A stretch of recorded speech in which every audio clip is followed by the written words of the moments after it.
वो बेहुदा काम जो सिर्फ जापान में ही किए जाते हैं। बिस्मिल्लाहिर्रहमानिर्रहीम, अस्सलामु अलैकुम।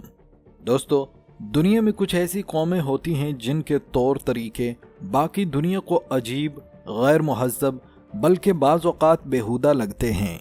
लेकिन हैरत की बात यह है कि वही कौमें असूलों में इतनी मजबूत और तरक्की में इतनी आगे निकल जाती हैं कि पूरी दुनिया दंग रह जाती है।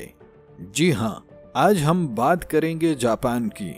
दुनिया जब भी तरक्की, टेक्नोलॉजी या हैरत अंगेज इजादात की बात करती है तो एक मुल्क का नाम सबसे पहले जुबान पर आता है, जापान। चाहे बात हो रोबोट्स बनाने की या मेडिकल फील्ड में कमालात दिखाने की, जापान ने हर मैदान में दुनिया को हैरान करके रख दिया है।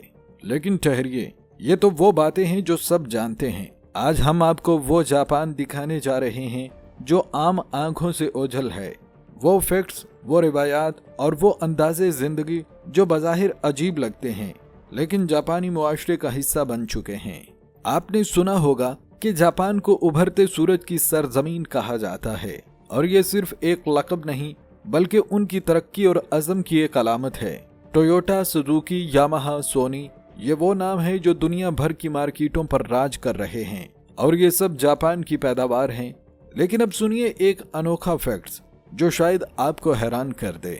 जापान का एक और हैरानकुन मगर संजीदा मसला नौजवानों की शादी और आबादी का बहरान है।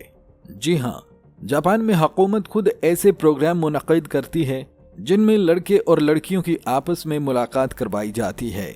कोई रोमानवी शो नहीं बल्कि बाकायदा सरकारी सतह पर जापानी लड़के और लड़कियां आपस में मिलते हैं। इन प्रोग्राम्स का मकसद ये होता है कि नौजवानों को एक दूसरे के करीब लाकर उन्हें जल्द अज जल्द शादी करने पर आमादा करना, ताकि जापान में बच्चों की पैदाइश की शरह में इजाफा हो सके। हैरत की बात यह है कि दुनिया के कई ममालिक आबादी के बोझ से परेशान हैं, जबकि जापान एक ऐसा मुल्क है जहां आबादी कम हो रही है। और अब सूरत हाल ये है कि जापान की आबादी 1 मिलियन से ज़्यादा घट चुकी है।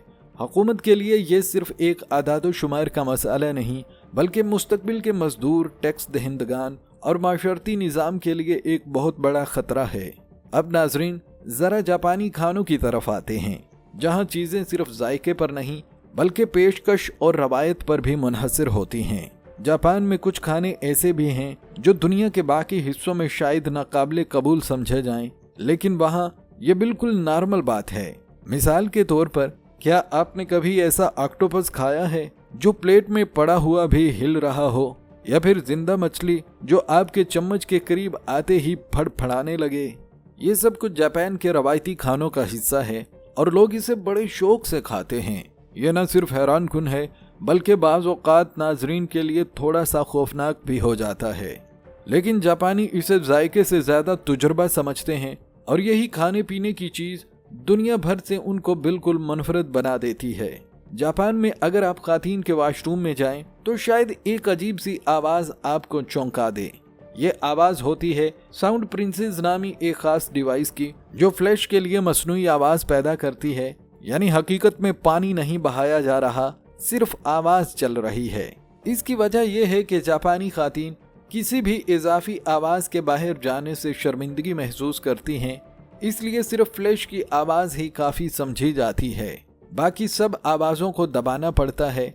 नाजरीन, जैसा कि आप जानते हैं कि दुनिया के बेशतर मुल्कों में बच्चे गोद लिए जाते हैं ताकि यतीमों को सहारा मिले, मगर जापान में वहाँ तो 98% गोद लिए जाने वाले अफराद की उम्रें 20 से 30 साल के दरमियान होती हैं।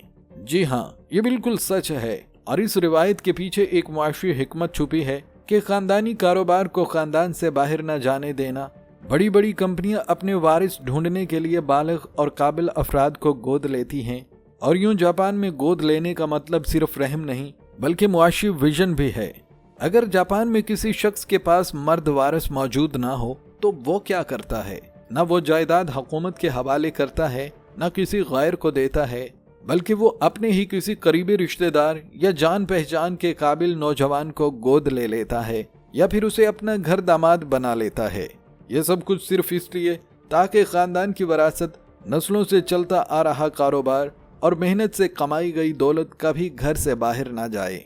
लेकिन जापान का ये नज़्मो ज़ब्त सिर्फ वरासत तक महदूद नहीं, यहाँ काम का इतना दबाव होता है कि बाज़ औक़ात लोग जान तक गंवा बैठते हैं। जी हाँ, जापान में काम की ज़्यादती से मौत को बाकायदा एक इस्तिलाह दी गई है, कारवशी। दोस्तों, कारवशी के शिकार वो अफराद होते हैं जो हफ्ते में 110 घंटे तक मुसलसल काम करते हैं या फिर साल के 4000 घंटे दफ्तरी मेज पर गुजार देते हैं। ये दबाव इतना शदीद होता है कि कई लोग थकन, ज़हनी बीमारी या दिल के दौरे के बाइस जान दे बैठते हैं। जापान में इन मुतासरीन के लिए बाकायदा एक कारवशी हॉटलाइन नेटवर्क मौजूद है जो न सिर्फ उनके अहले खाना की मदद करता है बल्कि उनकी आखिरी रसूमात तक का इंतजाम भी करता है। दोस्तों, अब आते हैं जापान की एक और मुनफरिद रिवायत पर, जहां लोग सुबह नहाने की बजाय रात को सोने से पहले नहाते हैं। और ये सिर्फ आदत नहीं बल्कि इसके पीछे गहरी वजूहात हैं। जापान में मौसम इंतहाई सख्त होते हैं। सर्दियों में शदीद ठंड और गर्मियों में शदीद गर्मी। ऊपर से घरों में ना तो गर्म पानी की सहूलत होती है और ना ही आरामदेह बाथरूम। इसीलिए लोग पब्लिक बाथ जाने को तरजीह देते हैं, जहां न सिर्फ कम कीमत में आरामदेह नहाना मुमकिन है बल्कि दूसरे लोगों से गपशप और ताल्लुकात बनाने का मौका भी मिलता है।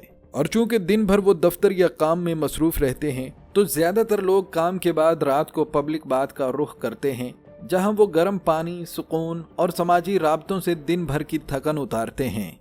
दोस्तों, जापानियों की एक बात वाकई हैरानकुन और काबिल तारीफ है, और वो ये कि वो नए साल का आगाज सिर्फ कैलेंडर बदलने से नहीं करते बल्कि दिलों की सफाई से भी करते हैं। ये लोग न सिर्फ अपने घरों को चमका देते हैं बल्कि साल भर के तमाम झगड़ों, गिले शिकवों और रंजिशों को भी धोने की कोशिश करते हैं। उनका मानना है कि नए साल में पुरानी इख्तलाफात लेकर दाखिल होना बदकिस्मती को दावत देना है। इसलिए ये लोग नए साल के मौका पर माफ करते हैं, गले मिलते हैं और खलूस के साथ आगे बढ़ते हैं। शायद यही वजह है कि जापानी कौम सिर्फ टेक्नोलॉजी में नहीं बल्कि रिवायात, तहजीब और इंसानी रिश्तों में भी दुनिया को बहुत कुछ सिखा रही है। लेकिन नाजरीन, जब जापान में कोई शख्स दुनिया से रुखसत होता है तो उसका गम मनाने का अंदाज भी दुनिया से बिल्कुल मुख्तलिफ होता है। यहाँ बाज़ इलाकों में रिवाज है कि गम की शिद्दत को जाहिर करने के लिए लोग सिर्फ आंसू नहीं बहाते बल्कि अपने जिस्म को तकलीफ देकर मरहूम से मोहब्बत का सबूत देते हैं। कुछ कबाइल में करीबी रिश्तेदार, खास तौर पर खातीन, अपनी उंगलियों की पोरें काट देती हैं, यानी उंगलियों के ऊपर वाले किनारे। और ये सब कुछ ऐसे ही नहीं कर दिया जाता बल्कि पहले उंगली को तकरीबन 30 मिनट तक मजबूती से बांधा जाता है ताकि दर्द कम हो और फिर इसे काट दिया जाता है। इन कटी हुई उंगलियों को बाद में खुश्क किया जाता है और फिर एक मखसूस जगह दफन किया जाता है। दोस्तों, इसी तरह बाज़ जापानी कबाइल में नौज़ायदा बच्चों की माँ खुद उसकी सबसे छोटी उंगली पर जोर से दांत मार कर काटती है ताकि बच्चा दूसरों से मुख्तलिफ हो और एक लंबी मुनफरिद जिंदगी गुजारे। दोस्तों, ये सब रवायात जाहिर करती हैं कि जापानी तहजीब में गम, खुशी, जिंदगी और मौत सब कुछ एक गहरे फिक्री निज़ाम और पुरानी रवायात से जुड़ा हुआ है जिसकी जड़ें हजारों साल पीछे जाती हैं। प्यारे दोस्तों, आपने अक्सर सुना होगा कि चीन और जापान में लोग हाथ से खाने की बजाय चॉप स्टिक का इस्तेमाल करते हैं, लेकिन जापान में ये सिर्फ एक आदत नहीं बल्कि तमीज और तहजीब की अलामत है। अगर कोई शख्स चॉप स्टिक के बगैर खाने की कोशिश करे तो ये बदतमीजी समझा जाता है और खाने के दौरान भी इन स्टिक को सही तरीके से पकड़ना और इस्तेमाल करना जरूरी होता है। और अब आते हैं एक और दिलचस्प रवायत की तरफ। अगर आप जापान में किसी रेस्टोरेंट में खाने के बाद वेटर को टिप देना चाहें तो ये वहाँ तौहीन के मुतरादिफ समझा जाता है। जी हाँ, जापानी कल्चर में टिप देना एक गैर ज़रूरी हरकत समझी जाती है, चाहे आप नेक नियति से ही क्यों ना दे रहे हों। तो दोस्तों, जापानी तहजीब के ये हैरानकुन पहलू सिर्फ दिलचस्प ही नहीं बल्कि बहुत कुछ सीखने के काबिल भी हैं। अगर आपको आज की वीडियो पसंद आई हो तो एक लाइक ज़रूर कीजिएगा और अपनी राय नीचे कमेंट्स में ज़रूर लिखिएगा। और ऐसी ही दिलचस्प और मालूमाती वीडियोस के लिए चैनल को सब्सक्राइब करना ना भूलें ताकि नई वीडियोस आप तक बर वक्त पहुँचती रहें। मिलते हैं अगली वीडियो में एक नए मौजू और नई मालूमात के साथ। तब तक अपना और आसपास के लोगों का ख्याल रखिएगा। अल्लाह निगहबान।